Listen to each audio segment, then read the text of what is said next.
Hi, this is Anis from Never Stop Trucking. In this video, we will be talking about trucking requirements for trucking companies that I think should be implemented in order to make trucking safer and more efficient and get out the bad players from the industry, right? Because we know that there are a lot of trucks and companies out there, and a lot of them are doing some shady things or not following the rules. And I think that the at least the new companies should be vetted better and more in order to make this more professional. As we all know, a lot of government agencies are working with the trucking. They are regulating these trucking companies, and therefore, I think they should do a better job. Right now, there are at least six government agencies that are regulating trucking. Right, that's a lot, plus others. And I don't think there is an industry out there that has been regulated this much. So right now we have FMCSA that's regulating the carriers. We have the NHTSA, National Highway Traffic Safety Administration. We have the Federal Highway Administration, FHWA. We have the EPA. We have the OSHA. We have the DOT, and we have various police agencies such as state police, local police, sheriffs that are able to pull over and then check and fine our trucks, right? So let's start. I have a dozen of suggestions here, and if some of these are implemented, I think it will make trucking better. Okay. So the first thing that I think we should do when someone is applying for a carrier authority is that we have to have a legal resident requirements for the owners of these trucking companies. And maybe there should be even a length requirement, because if you come here and you get a legal status, it doesn't mean that you're automatically qualified to run a trucking business, like, right? So there needs to, you need to spend some time here researching and getting some experience before you start a carrier company. And another thing is that maybe some people will move here just to do that, and maybe do some shady things. You don't know, right? So that's the first thing, legal resident requirements that should be met in order to start a trucking company, right? You have to be a legal resident, um, permanent resident with a green card, or a citizen, or something else, that. But like if you have a working visa or a student visa or like a temporary working visa, I don't know if we should allow that. Okay. The second thing that you have to do is you have to be checked for financial readiness and responsibility in order to start a trucking company. You have to be financially ready, and you have to be able to prove that you're ready. Okay. You right now, to get a trucking authority permit, uh, it costs $300, and that cost has been the same for, I mean, at least 2 decades or so, right? It's always the same. So technically, you only need $300 to start a trucking company. Of course, you have to have a truck under your insurance, and that will cost more, for the down payment, for the insurance, and other permits. But to get the actual authority, uh, you need to pay only $300. So you have to be able to prove that you have at least, I don't know, $5,000-$10,000 in cash, in funds, to start a trucking company. Because how can you start a trucking company? You will be regulated, and you will have permits from your state and other states.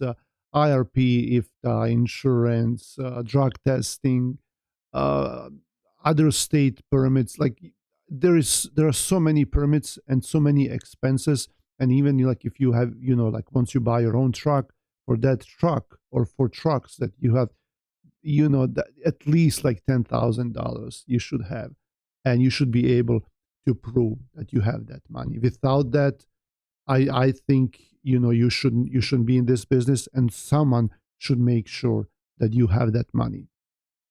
Also, next thing is we have to have different rules for owner operators who have their own authority, and for carriers that have more than one truck, that are in this for the purpose of expanding the business, and maybe not even driving.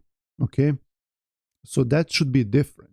Right now, if you are an owner operator and you have a truck and you want to start an authority where you're going to be the only truck and the driver, you're just going to drive for yourself, same rules apply uh, as if you were to work with one truck or with 100 trucks. Everything is the same. The application process, the permits, everything, except that you will have more. You have to pay more money for each truck, times the number of the trucks, and each permit for each truck. But the permits and everything else is the same per truck. So it doesn't matter if you have one or 10 trucks or 200 trucks. Everything is the same. And that should be different. I'm not saying that the carrier authority should be different, but the procedure of applying and maintaining that authority, it cannot be the same, right? The people who have more trucks, there has to be more rules and stricter rules for them, including the financial readiness and responsibility, right? So the way you could separate that is okay. Well, by the number of the trucks, like how many trucks do you have right now? How many trucks are you planning to add, right? Because most people will start with one truck and then they will keep adding them.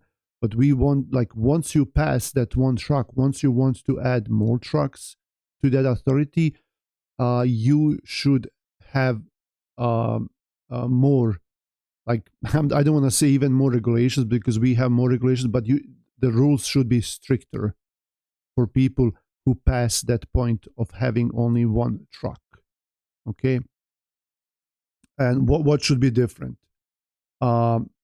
Like we should be able to make a difference by the number of the trucks between these two authorities.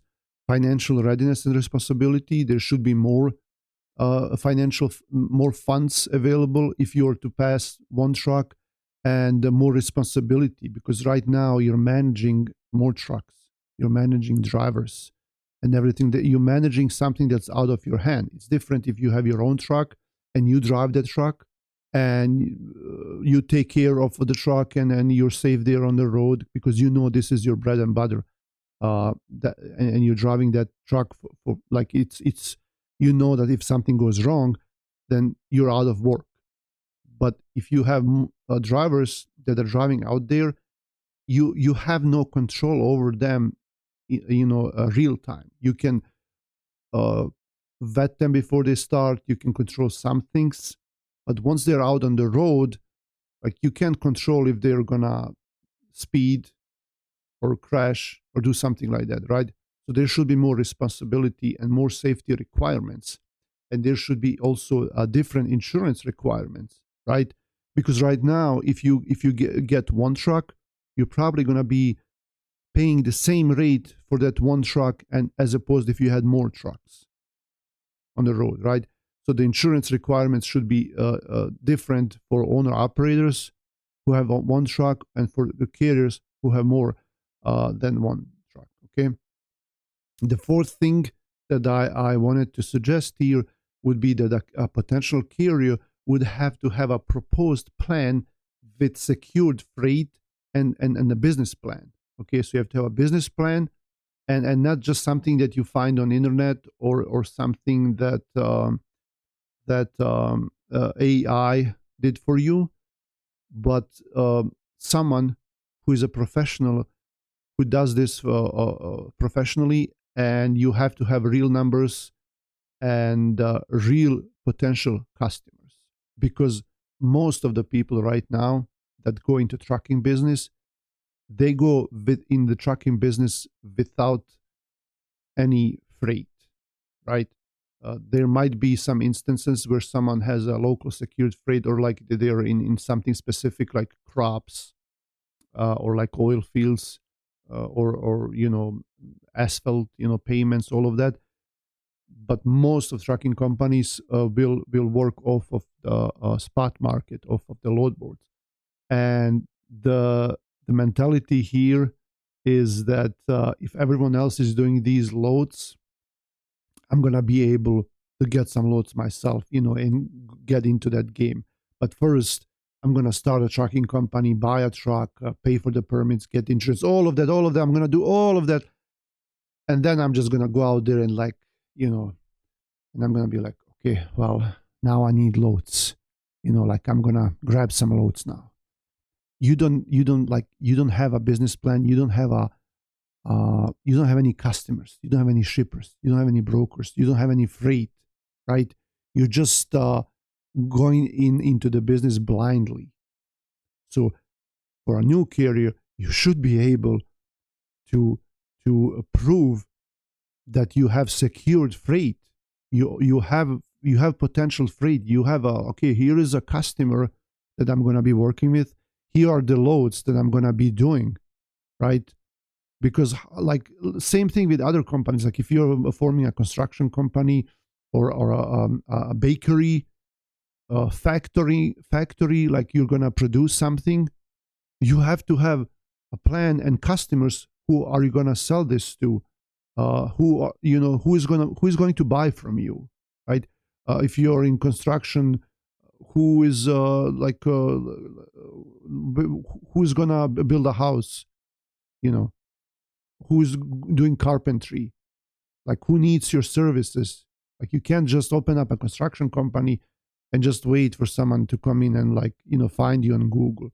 You have to go out and find potential customers, and or know that you're going to have work, right? But in trucking it's the other way around. In trucking, you buy a truck, you get everything, and then you're hoping for loads to fall from the sky. So I think that should be changed. The fifth thing is here, there has to be someone that can check the owner and their history, and go back deep into who these guys are who are starting this trucking company. Are they here in the United States? How long have they been here? Are they connected? Do they have any history of fraud or scam? Do they have any previous trucking or brokerage or transportation industry companies that are part of that? Do their spouses have any history? Because people will do that all the time. Something goes wrong, they mess up, they go bankrupt, and they open up a company in their spouse's name, right? So like this tells everyone that you're not capable of doing this, or you're doing something shady. Maybe you haven't even paid your drivers, and a lot of people will do that. Like they don't pay drivers, they close everything, and they start a new company, or they start a company in their spouse's name, right? Then this should be checked, this history, in order to prevent something else from happening in the future, because it will most likely happen again. The next thing that I think should be done is the owner should have a CDL, right? In order for you to become an electrician, you have to be certified to be an electrician, or a plumber, a builder, a doctor, an insurance agent, you name it. But with trucking, anyone can start a trucking company without any driving experience, without never even setting a foot in the truck, or maybe seeing a truck up close. And like on social networks there are so many ads that are advertising trucking businesses like a money bank, and anyone can do it, and you can go into it and you can buy trucks, you can be a boss, and become rich. But like, you don't even have a CDL. And I think if you want to apply for the authority, you should be able to prove them that you do have a CDL license. A or B, doesn't matter. Like, just at least as long as it's a commercial driving license, because this shows that you not just have experience, but you know your way around trucks, and most likely you know what you're doing. The seventh thing is the price of acquiring the authority should be increased. Not just $300. $300 right now is nothing. $300 right now does not have the same value as opposed to even 2 years ago, let alone 10 or 15 or 20 years ago. $300 to apply for trucking authority, like that's laughable. It should be way more than that. And I will speak about like where this money could go later in my later points. But $300, like, it's like a symbolic fee. This should be at least $3,000, at least. Like, it will prove that you're financially ready, that you have the money, you have the funds, and you're serious about this. Because if you invest $300 into something, like, that doesn't mean a lot to you. Like, you're not gonna do your best to get that money back. You're gonna be like, okay, well, it's just $300. What do I have to lose, right? It's not a lot. But if you invest $3,000 or more, then you're gonna make sure that everything is legit, that you're safe, that you don't lose. And it will make you think twice before you even start a trucking business. You're gonna have a plan. You're gonna have customers. You're going to do your research and talk to people, and you're going to make sure that you get that money back. Okay? That it should be way more than $300. Okay, another thing, eighth thing, and I think this is like, a lot of these are very important, but there are some of them that are more important than the others. Like the seventh point that I just talked about, with increasing the price, that's very important. Another thing that's very important, and no one is talking about this, is that we should limit a number of carrier authorities issued per year. There should be a limit. It cannot be unlimited authorities. We don't need that many authorities. We don't need that many trucking companies. The thing is, like, with a trucking company, like I said, and that goes back to point number 3, we should have different rules for owner-operators and carriers. So if you determine a number of authorities that you're going to be able to grant the authority to each year, there still is a problem, because you don't know how many trucks are they going to have. It should maybe more be connected to the number of trucks. Like, how many trucks can we have on the road at the same time, and how many trucks do we actually need? Okay, maybe it shouldn't be how many carriers we need, because one carrier will have one truck and one carrier will have 1,000 trucks. So that's a problem. But still, there should be a limit of either how many authorities we can have a year, or how many trucks we are allowing to be on the road each year. In my opinion, it's easier to regulate the number of authorities, of course. So just, hey, let's do it this way. Okay, this year we can grant, because let's say that it used to be a few years ago that we had like 500 to 700 authorities a day, a business day. Each day, 500 to 700 authorities in the United States that were open. That's way too much. We don't need that many authorities, right? I understand if an owner-operator wants to have their own authority and do that, that's different. That's why, like I said, that should be separated. But right now, it's way less than that.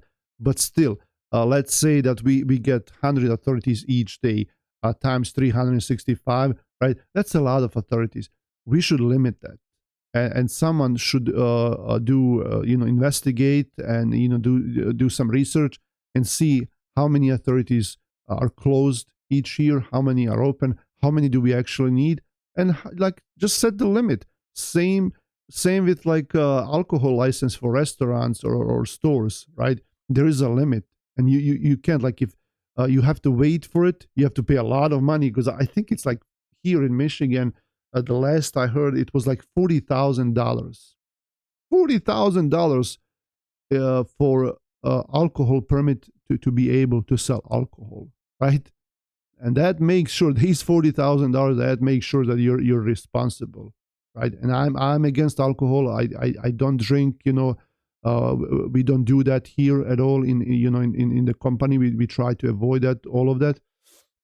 But still, it's a thing here in the United States and in most other countries in the world, right? So people do it. But I'm just comparing this to that.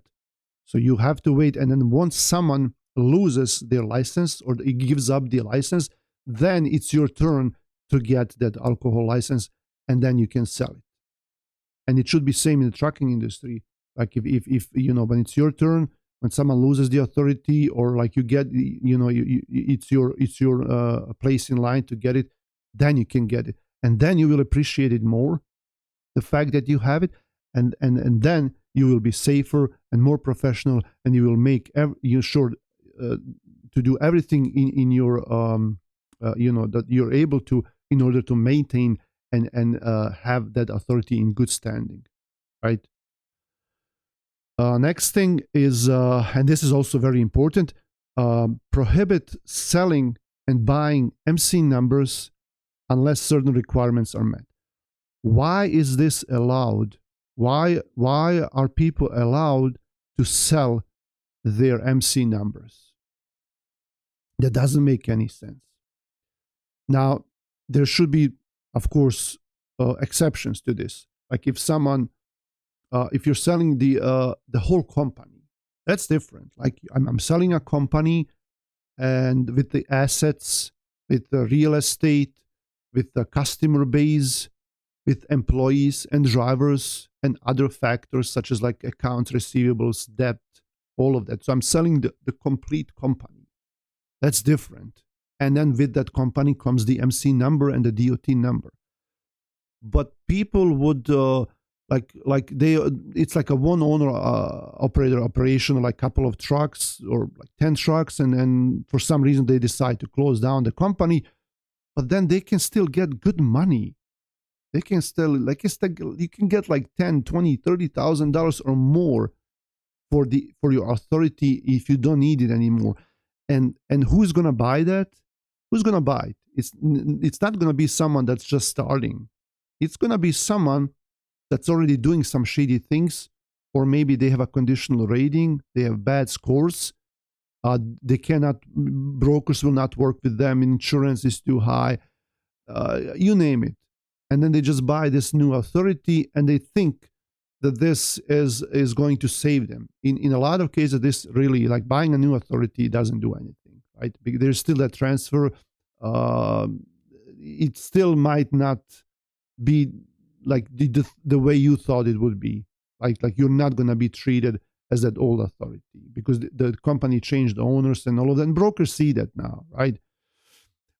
So when you sell that MC number, you're usually selling it to someone that should not be in this business anyway. So just please stop. Like that should be prohibited. It should be illegal to sell the MC numbers, because we all know what's going to happen with that MC number and why they're buying it. Okay.